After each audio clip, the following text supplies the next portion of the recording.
What's up, guys? Welcome back to another episode of KozMatt's Wrestling Recap. With WrestlePalooza less than 2 weeks away, Monday Night Raw delivered a jam-packed show with a ton of returns, kicking off hot with the Usos talking smack about the vision for none other than B&B Security, Bronson Reed and Braun Breaker to come out.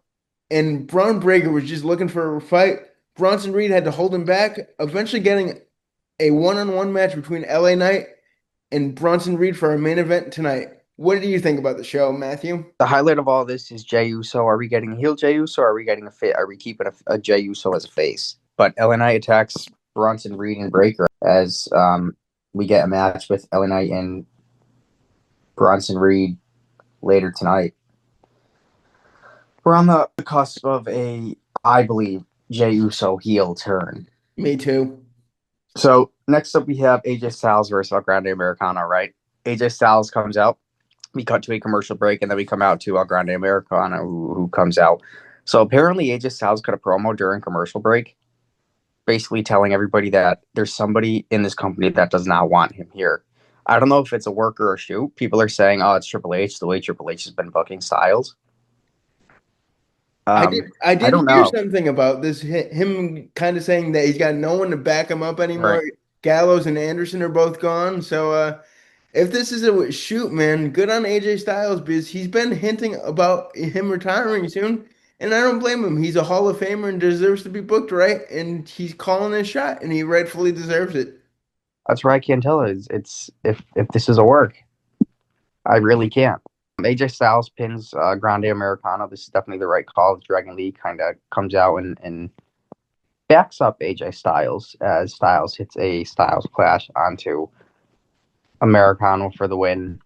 As we also have another Americano come out. I don't know who it is. Is it Pete Dunne or is it Tyler Bate? This time I thought it was Tyler Bate. I got to get a closer look, but they're not really going anywhere with this. I thought we would have had some type of reveal sooner than later, but we haven't. Good W here for Styles, but I just don't know which way are they going with AJ Styles and this El Grande Americano stuff and Dragon Lee.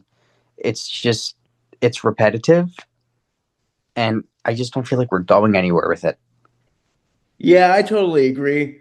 Where we were going next, we saw Lyra Valkyria take on Raquel Rodriguez. A great back and forth match. Lyra just, trying to build herself back up after losing that IC championship Mm. to Becky. Raquel Rodriguez continues to shine week after week, really showing that she's made her mark as a Judgment Day member. With Lyra Valkyria picking up the win with her finisher, the Nightwing, I was excited to see her win. We do have to talk about this stuff with her and Bayley still going on because we had another vignette with Bayley, and it just keeps getting weirder and weirder and weirder Yeah, throughout the we weeks. got like the two shades of Bayley here. We got that heel Bayley, and then we got that hugger Bayley. I don't know. I don't know which way they're going with this. But we cut backstage here. Adam Pearce revealing that Stephanie Vaquer is unable to travel to Raw, so her contract signing with Sky was canceled. This led to Nikki Bella and Asuka in some type of frustration, leading to a match later tonight. Asuka and Nikki Bella. I was kind of looking forward to that, and the match was pretty decent. We'll get to that. From women's action to some more women's action here. AJ Lee making her Raw return in what, over 10 plus years. I love it. Skipping to the ring, crowd went nuts. Becky Lynch comes out. Don't forget, AJ Lee has the Intercontinental title still strapped around her waist from Friday night.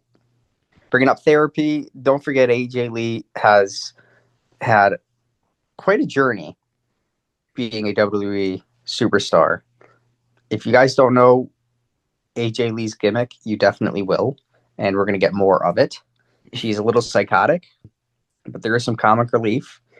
She definitely had a past, and I'm happy that they're keeping that side of AJ Lee, and I'm pumped to see where this goes. This brings out Seth Rollins to back up Becky Lynch, and then this brings out CM Punk to back up AJ Lee, which insinuates a tag match at WrestlePalooza. AJ Lee gives Becky Lynch back her Intercontinental Championship. Crowd was going nuts on both Becky and Seth with "You Both Suck" chants. I was feeling it. It was definitely an A plus segment here. Rollins nearly hit with a GTS escaping, and AJ Lee and CM Punk stand tall. with a dismayed Becky Lynch and Seth Rollins. So WrestlePalooza tag match, it is now made official. Totally did not see that coming, wink wink. But who do you got going over? CM Punk and AJ Lee winning in a return match, but I have a question for you as well. Do you Hmm, think that they put the championships on the line in that tag team match? Spice it up a little bit. that would be cool. I don't think they're going to, but that would definitely be something. Imagine that if they were to, for sure, CM Punk and AJ Lee would take the dub. I like it, man. I don't know if we've ever seen anything like that, but Hmm, it's an opportunity to do it and shock the fans. correcto. What do we have? Backstage segment: Rusev and Penta altercation. Adam Pearce making it official as Penta wants a shot at a championship. Well, with Rusev over all that Sheamus stuff, sure, let's get a Rusev and Penta feud. At first, I was hearing we're gonna get an LA Knight and Rusev feud, but I was not digging that. But with Penta, I think this was a better call here. New Day and Waller made their presence felt, helping Rusev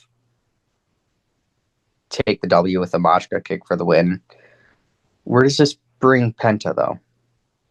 Is this gonna keep Penta in singles action? Is he gonna team up with somebody and take on Rusev and New Day and Waller or whatever this is that's going on?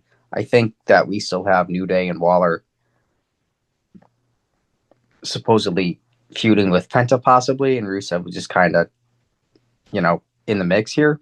I'm not sure what they're doing with it, but where does this bring Austin Theory? That's where I have so many questions because Austin Theory is still out. I don't know if he's ready to get back into the ring. If so, then now would be the time. Who But knows we if got he's Nikki even Bella and still with Asuka the next. company, man? Who Yeah, knows? But he's like still you with the said, company. He's on the internal roster, or he's off the internal roster because he's not televised for television. But I don't know, dude. I'm real curious. Real curious. Nikki Bella and Asuka. Kairi Sane outside the ring here. Asuka dominated. Nikki Bella dominated.